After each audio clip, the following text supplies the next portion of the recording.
Hi friends, आप सभी का आपके अपने यूट्यूब चैनल यूपीएससी इन्फो 24 में स्वागत है। तो दोस्तों, हम उम्मीद करते हैं कि आप सभी लोग स्वस्थ होंगे और खुश होंगे। फ्रेंड्स, ये जो वीडियो है ये पीजीटी इतिहास का भाग 15 है। तो अगर आप टीजीटी, पीजीटी और एलटी ग्रेड के साथ जीआईसी की तैयारी कर रहे हैं तो ये वीडियो आपके लिए है। स्टार्ट करते हैं इस वीडियो का पहला नंबर क्वेश्चन, जो 41 नंबर से शुरू हो रहा है। क्वेश्चन है फ्रेंड्स, डॉक्टर लिविंगस्टन जो अफ्रीका में दवा और पश्चिम धर्म ले गए थे ने किस कारण से सरकार से हस्तक्षेप के लिए आग्रह किया। क्वेश्चन है कि डॉक्टर लिविंगस्टन जो अफ्रीका में दवा और पश्चिमी धर्म को ले गए थे ने किस कारण से सरकार से हस्तक्षेप के लिए आग्रह किया। ऑप्शन ए है गुलामों के अपराध को कम करने के लिए। ऑप्शन बी है अफ्रीकी जनता के सभ्यकरण के लिए। ऑप्शन सी है संघर्ष मुखियाओं के बीच बचाव के लिए। डी है मिशनरियों की गतिविधियों में मदद के लिए। तो आंसर जो जाएगा दोस्तों ए के साथ जाएगा। ठीक है, गुलामों के अपराधों को कम करने के लिए। अगला क्वेश्चन देखते हैं, 42 व्याख्या देख लेते हैं इसका पहले। डॉक्टर डेविड लिविंगस्टन 1813 से 1873 तक इनका कार्यकाल है। स्कॉटिश फिजिशियन थे जो ईसाई मशीनरी से जुड़े थे। यद्यपि वे अफ्रीकियों में ईसाईयत फैलाने के लिए जाने जाते हैं, लेकिन उन्होंने वहाँ के गुलामों के अपराधों को कम करने के लिए सरकार से हस्तक्षेप के लिए आग्रह किया। उन्होंने अफ्रीकी खोजकर्ता के रूप में भी जाना जाता है। वह पहले गोरे व्यक्ति थे जिन्होंने महाद्वीप की पश्चिमी सीमा से पूर्वी सीमा तक की यात्रा की और पहली बार विक्टोरिया झरना देखा। तो दोस्तों अगला देखते हैं 42 नंबर। स्वतंत्रतायोत्तर भारत की तटस्थता की नीति को किसने अनैतिक निष्पक्षता की संज्ञा दी है। स्वतंत्रता भारत की तटस्थता की नीति को किसने अनैतिक निष्पक्षता की संज्ञा दी है। ऑप्शन ए है हेनरी किसिंजर ने, हेनरी किसिंजर ने। ऑप्शन बी है जॉन फॉस्टर डलास ने। ऑप्शन सी है मार्गरेट थैचर ने। और डी है अबू खान ने। तो आंसर हो जाएगा दोस्तों 42 का जो जाएगा ए के साथ जाएगा। ठीक है, 42 का ए नहीं दोस्तों, 42 का बी होगा सही। ठीक है, John foster Dallas, John foster Dallas के साथ जाएगा। स्वतंत्रोत्तर भारत की तटस्थ, जो ये तटस्थ है ये गुटनिरपेक्ष आंदोलन से संबंधित है। तो भारत जब स्वतंत्र हुआ तो उसके बाद उसने तटस्थता की नीति को अपनाया और इस नीति को किसने अनैतिक निष्पक्षता की संज्ञा दी है। तो आंसर हो जाएगा जॉन फॉस्टर डलास ने। ठीक है, बी आंसर सही हो जाएगा। व्याख्या देख लेते हैं। स्वतंत्र भारत की तटस्थता अथवा गुटनिरपेक्षता की नीति को अमेरिका के विदेश मंत्री जॉन फॉस्टर डलास ने अनैतिक निष्पक्षता की संज्ञा दी और भारत को दोनों महाशक्तियों के साथ गठबंधन करने वाले देश के रूप में चित्रित किया। दोनों देश मतलब सोवियत संघ और उधर आपका अमेरिका। सोवियत संघ ये रसिया से संबंधित था, उसका विघटन हो गया सोवियत संघ का, उधर अमेरिका था। ठीक है, संयुक्त राज्य अमेरिका। भारत ने सर्वप्रथम गुटनिरपेक्ष की नीति अपनाई, अतः प्रारंभ में उसे दोनों महाशक्तियों के कोपभाजन और अविश्वास का शिकार होना पड़ा। बाद में इस नीति की महत्ता को समझकर दोनों ने भारत की जो विरोध रुख था उसको उन्होंने क्या कर लिया, बदल लिया। शुरुआत में तो उनको बुरा लगा कि ना रूस में सम्मिलित हो रहे हैं ना अमेरिका में। दोनों ने सोचा कि ये कहीं ना कहीं गलत कर रहे हैं और इसको सबक सिखाना है। लेकिन धीरे धीरे जब इसके और सदस्य बढ़े, जैसे ट्रीटो हो गए, तो और लोग बढ़ते गए, मार्शल। ठीक है, तो ये सब लोग जैसे ही बढ़े तो इधर इसको लगा दोनों देशों को जो थे संयुक्त राज्य अमेरिका और सोवियत संघ, बाद में इनकी नीतियाँ धीरे धीरे बदली। ठीक है, अगला है 43 नंबर क्वेश्चन, मिलान करना है। सूची 1 के कृषि नवाचारों को सूची के प्रथम ज्ञात प्रमाणों के साथ सम्मिलित कीजिए और नीचे दिए गए कूट से सही उत्तर का चयन कीजिए। आपका सूची 1 है, सूची 2 है। तो भारत में गुलाब की खेती का प्रथम सीधा संदर्भ किससे है, ये बताना है। तो इसका जो उल्लेख किसने किया है, ये आपको बताना है। और तो इधर बी है, रेशम उत्पादन का बंगाल में उल्लेख किसने किया है। बीज बोने की भारतीय मशीनी की प्रथम जानकारी कहाँ से मिली है। गन्ने के भारतीय कोल्हू की प्रथम जानकारी किसने दी है। तो ये सब इधर दे दिया है, इधर पूरा का दिया। तो पहला वाला जो मिलेगा, भारत में गुलाब की खेती का प्रथम सीधा संदर्भ किससे है। तो ये मिल जाएगा आपका बर्नी से। ये किससे मिलेगा, बर्नी से। तीसरा ये आपका बर्नी से मिल जाएगा। रेशम उत्पादन का बंगाल में उल्लेख, तो ये रेशम जो है उल्लेख इसका मिलेगा मा हुआन से। इसका हो जाएगा बी का हो जाएगा दोस्तों मा हुआन से, बी का मा हुआन से, ठीक है। और इसके बाद बीज बोने की जो भारतीय मशीन की प्रथम जानकारी किसके द्वारा दी गई। तो ये बारबोसा से। तो ये किसका हो जाएगा, बारबोसा, ठीक है। बच गया आपका चौथा डी। तो इसका संबंध ए से हो जाएगा। तो इन मिलान को देख लेंगे। ए का तीसरा यहाँ 2-2 मिल रहे हैं, ए वाला भी मिल रहा है, ए वाला। बी का आप देखते हैं, बी का चौथा, इसमें बी का पहला है, इसमें बी का चौथा है। तो हमारा सी आंसर हो जाएगा। आगे देखते हैं व्याख्या, यही है।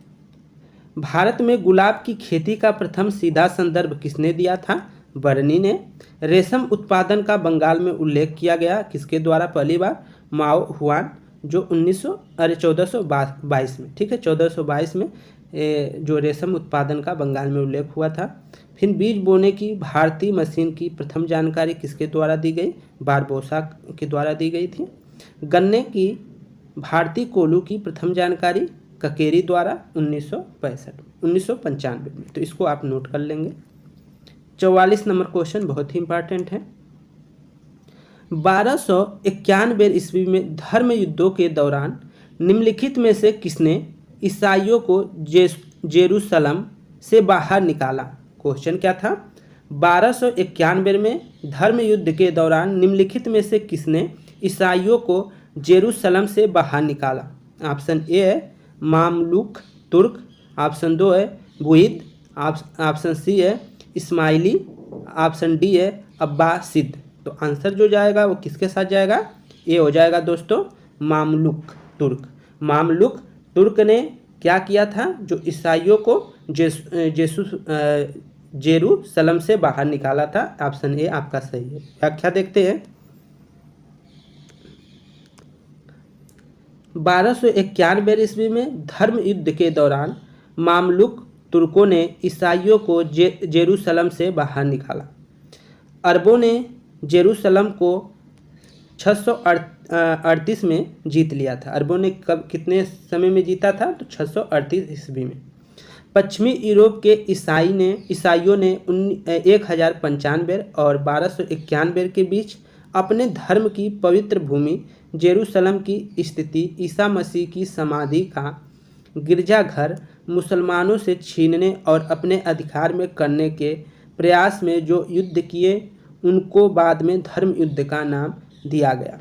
ठीक है, क्या कह रहा है कि पश्चिमी यूरोप के ईसाइयों ने 1095 और 1291 के बीच अपने धर्म की पवित्र भूमि जेरूसलम में स्थित ईसा मसीह की समाधि का जो गिरजाघर था मुसलमानों से छीनने और अपने अधिकार में करने का प्रयास में जो युद्ध किए, उन्हीं को बाद में धर्म युद्ध का नाम दिया गया। लेकिन धर्म युद्ध करने वाले फिलिस्तीन में कुछ तटवर्ती शहरों और ईसाई तीर्थयात्रियों के लिए जेरूसलम में तटवर्ती शहरों की मुक्त रूप से प्रवेश के सिवा और कुछ प्राप्त नहीं कर सके। मिस्र के शासकों मामलुकों ने अंततः 1291 में धर्म युद्ध करने वाले सभी ईसाइयों को समूचे फिलिस्तीन से बाहर निकाल दिया। आगे देखिए 45 नंबर क्वेश्चन। 1883 ईस्वी में सनातन धर्म रक्षणी सभा की स्थापना कहाँ की गई? 1883 में सनातन धर्म रक्षणी सभा की स्थापना कहाँ की गई थी दोस्तों? ये आपको बताना है। ऑप्शन 1 है मथुरा, बी है वाराणसी, सी है पटना, डी है कलकत्ता। तो आंसर जो हो जाएगा दोस्तों डी हो जाएगा कलकत्ता। आंसर क्या हो जाएगा? डी कलकत्ता में। व्याख्या देखते हैं।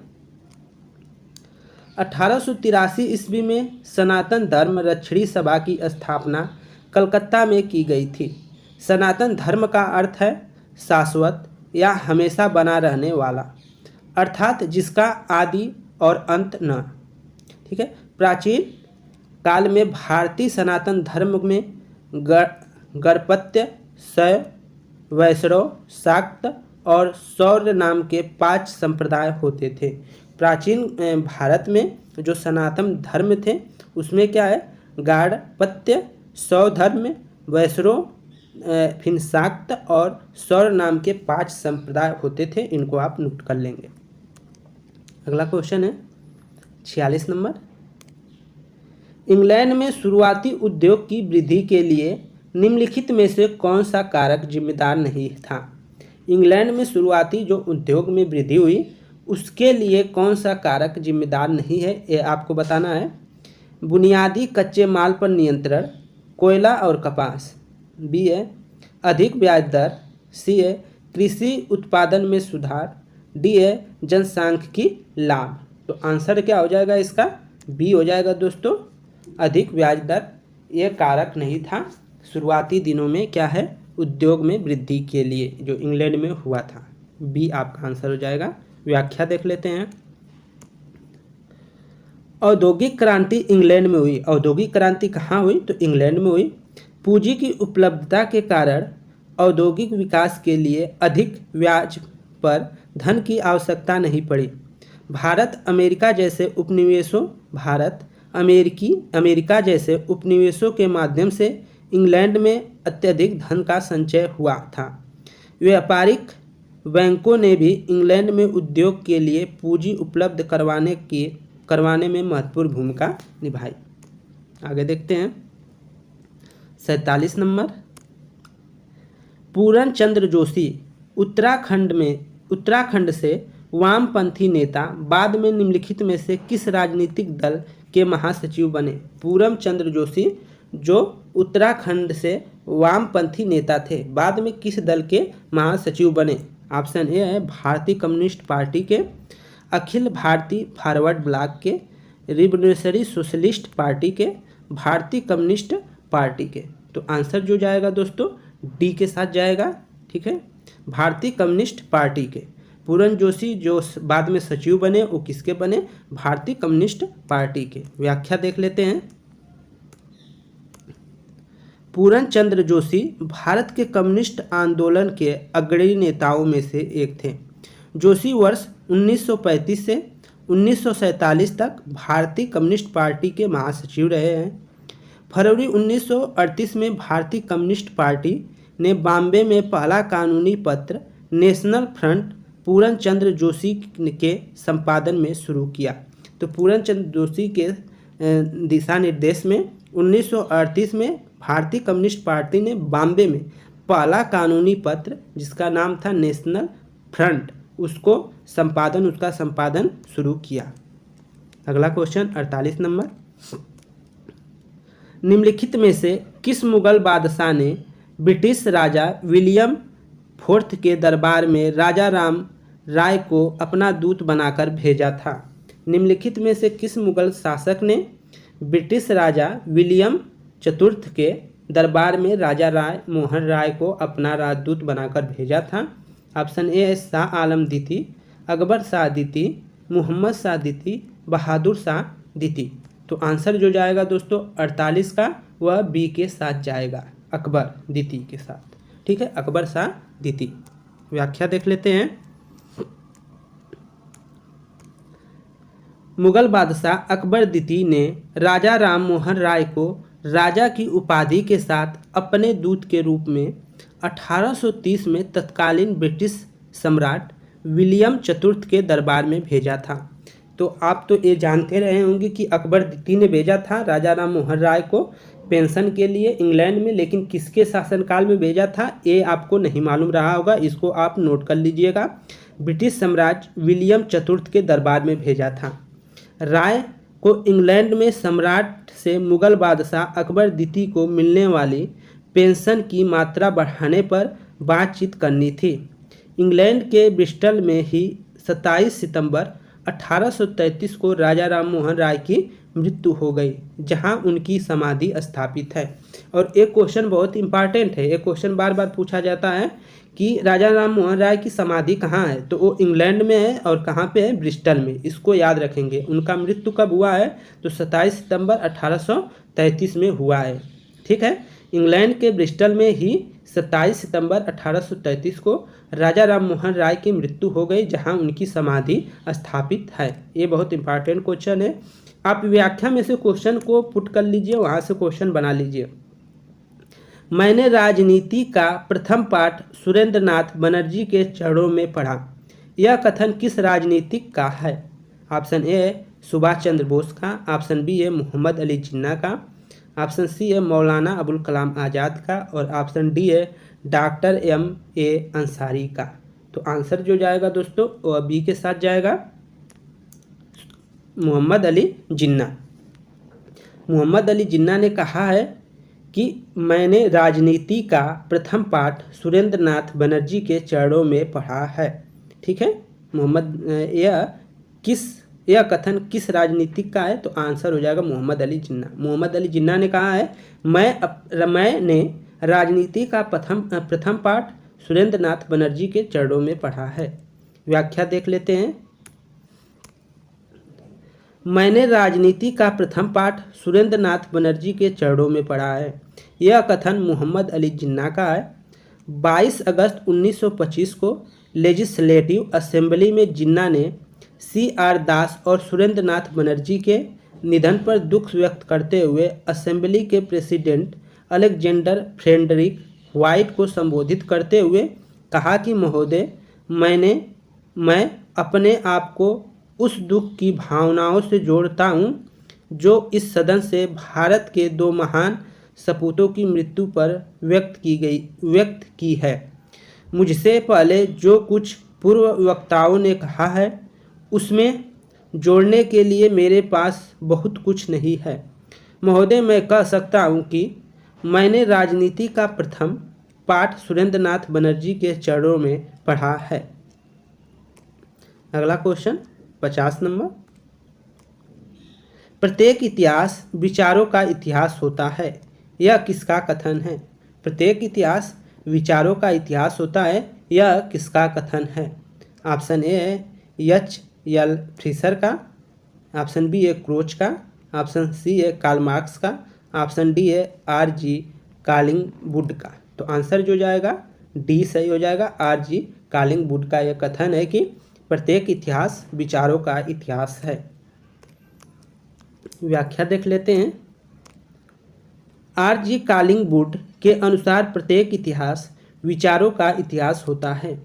इतिहास की परिभाषा के संदर्भ में इतिहासकारों ने अपने अपने विचार व्यक्त किए हैं।